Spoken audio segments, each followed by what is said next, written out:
Bonjour à tous, bienvenue dans votre magazine d'information 7 jours en Chine. La famille de Zhang Yinyin demande l'aide de président Trump. Un puissant typhon touche terre sur la côte du sud-est de la Chine. Les BRICS entrent dans une nouvelle phase. Des chercheurs chinois développent de nouveaux filtres à air. Les 340 pandas à l'état sauvage dans la zone sinistrée sont indemnes. Aux États-Unis, les parents de l'étudiante chinoise portée disparue, Zhang Yinyin, ont interpellé le président américain Donald Trump pour qu'il aide à la poursuite des recherches.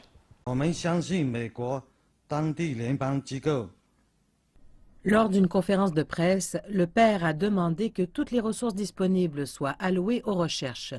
Zhang Yinyin a disparu le 9 juin dans l'État de l'Illinois où elle étudiait. Les autorités ont arrêté depuis Brent Christensen, âgé de 28 ans, en compagnie de qui l'étudiante a été vue la dernière fois dans la voiture. Il a été accusé de son enlèvement, mais a plaidé non coupable. L'avocat de la famille Zhang estime qu'il est hautement improbable qu'un procès au tribunal soit composé d'ici le 12 septembre comme prévu. Selon les précédentes déclarations de la Cour, nous savons qu'une audience est prévue le 28 août en vue d'un procès le 12 septembre. Mais d'après notre expérience des procédures légales américaines, nous croyons qu'il n'y a aucune chance que le procès débute à temps le 12 septembre. Un typhon a touché le sud de la Chine la semaine dernière. La région des villes de Zhuhai, Macao et Hong Kong a subi d'importants dégâts. Des arbres ont été arrachés. À Hong Kong, une centaine de vols a dû être annulés. Le marché boursier a momentanément fermé ses portes. Plus grave, 3 personnes auraient perdu la vie à Macao. En Chine, le typhon Ato s'est abattu ce mercredi à midi sur la ville de Zhuhai, dans la province du Guangdong, dans le sud du pays. Le typhon était accompagné de vents soufflant en rafales de 45 km/h. Des milliers de résidents le long de la côte chinoise ont été évacués et les bateaux de pêche ont été rappelés dans les ports. La tempête a également touché Hong Kong où au moins 34 personnes auraient été blessées. Les vents et les vagues destructeurs ont arraché des arbres, provoquant la fermeture du marché boursier de la ville et l'annulation d'une centaine de vols. À Macao, 3 personnes auraient été tuées dans l'estuaire de la rivière des Perles et les autorités ont fermé les ponts principaux par crainte d'une élévation du niveau de la mer en raison des fortes pluies et des vents forts. Hong Kong et Macao ont initialement déclenché mercredi matin le signal d'alerte 10 qui est le niveau d'alerte maximal depuis 5 ans. La tempête se dirige maintenant vers les provinces du Guangxi et Hong Kong a baissé son signal d'alerte à 8. Le groupe des BRICS, rassemblant 5 économies émergentes, Brésil, Russie, l'Inde, la Chine et l'Afrique du Sud, entame sa 2e décennie. Reportage. Pour pouvoir faire face aux nouveaux défis et incertitudes présentés par le ralentissement de l'économie mondiale, la montée du protectionnisme dans certains pays en Occident et les questions de sécurité nationale, les BRICS doivent devenir plus forts et jouer un rôle plus important en matière de gouvernance mondiale. Le 9e sommet des BRICS se tiendra en septembre à Xiamen, en Chine. Les choix des 5 membres du groupe concernant l'avenir du bloc sont essentiels. Étant source de plus de la moitié de la croissance mondiale au cours de la dernière décennie, le bloc représentait 23% de l'économie mondiale en 2016, soit près du double de leur proportion en 2006. Le groupe, représentant les marchés émergents et les pays en développement, pousse également à la mise en place de réformes structurelles, à la promotion de l'innovation et à la coordination des politiques macroéconomiques afin de renforcer la compétitivité du groupe et donner du dynamisme à la croissance mondiale et à la coopération.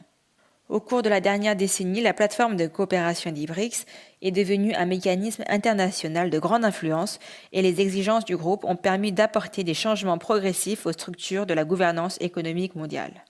Un exemple de cette évolution est l'augmentation des droits de vote de la Chine et de l'Inde au Fonds monétaire international et à la Banque mondiale. Le bloc tente également de devenir plus stable et plus solide en approfondissant la coopération interne. En plus de la coopération économique et commerciale, les BRICS cherchent à améliorer la coopération culturelle et les échanges entre les peuples. Pour la Chine, à la tête de la présidence des BRICS cette année, la coopération avec les autres pays du bloc a toujours été une priorité diplomatique. Les pays des BRICS sont comme les 5 doigts de la main, d'une longueur différente si la main est ouverte, mais ils forment un point puissant s'ils sont serrés ensemble, a indiqué le ministre chinois des Affaires étrangères, Wang Yi, citant les remarques du président chinois Xi Jinping. Alors que le groupe se trouve dans un moment particulier, entrant dans une nouvelle phase, il semble évident que le bloc permet de mettre en place une coopération plus pratique et concrète et de renforcer la confiance entre les membres. Le groupe devrait évoluer vers un modèle BRICS+, qui permettra d'étendre les partenariats avec d'autres pays, particulièrement les pays en développement, offrant des opportunités à d'autres économies et donnant un nouvel élan à la mondialisation économique. Le bloc deviendra ainsi une importante plateforme pour la coopération sud-sud. En tant qu'acteur clé de ce projet, la nouvelle Banque de développement des BRICS a inauguré sa première branche régionale en Afrique du Sud et prévoit d'en ouvrir d'autres. Tout ceci indique que les BRICS ne vont pas cesser de briller, mais au contraire briller davantage si ses membres restent unis. Des structures organiques métalliques sont employées pour capturer les particules lourdes que contient une atmosphère polluée. Des chercheurs chinois ont développé des filtres qui permettent d'être très efficaces dans la filtration de l'air. On trouve dans ces cristaux appelés structures métalliques organiques, ou MOF. Développés par des chercheurs américains en 1992, les MOF retiennent les substances dures que l'on retrouve habituellement dans le métal, la céramique et le verre. Ils sont aussi capables d'englober des substances malléables, souvent retrouvées dans le plastique et le caoutchouc. Ce composé est capable de former une structure tridimensionnelle qui peut capter de grandes quantités de minuscules substances. Des images microscopiques montrent que les polluants atmosphériques, tels les particules fines PM2,5, peuvent aisément être emprisonnés par les cristaux MOF. Le professeur Wang Bo et ses collègues de l'Institut de technologie de Beijing ont testé les MOF sur différents tissus pour fabriquer des filtres à air. Je crois que notre plus grande découverte est que nous avons développé des MOF spéciaux qui peuvent de manière sélective capturer l'air nocif, de même que des liquides et des solides pour ensuite les détoxifier. De plus, nous avons conçu des MOF composés de fines pellicules qui peuvent coller sur différentes surfaces. Ainsi, une très petite quantité de MOF peut jouer un très grand rôle dans la purification de l'air. Dans une expérience simulée dans une pièce fermée, un chercheur a placé un filtre MOF sur une simple pompe à air. Cette petite installation a réduit la quantité de polluants dans l'air à presque 100% en seulement quelques minutes. Dans un autre essai simulant cette fois l'entrée de contaminants atmosphériques par un appareil de ventilation, le filtre MOF a aussi nettoyé le smog de manière efficace. Mais combien de cristaux MOF faut-il pour fabriquer un seul filtre? Comme exemple, prenons 1 gramme de ces structures métalliques organiques communément appelées des cristaux MOF. Si nous coupons leurs pores et déplions leur surface intérieure, leur superficie commune est aussi grande qu'un terrain de soccer standard. Leurs vastes pores sont comme un filet extrêmement dense et puissant, capable d'emprisonner les polluants atmosphériques. Et ceci rend la fabrication des filtres MOF bon marché.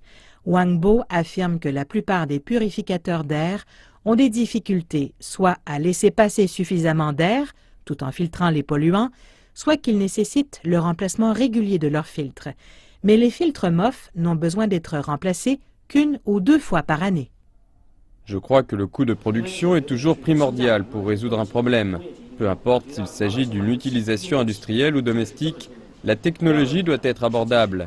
La deuxième préoccupation est la durabilité qui est aussi liée au coût de production. Une fois que ces deux questions sont résolues, la technologie peut être largement utilisée.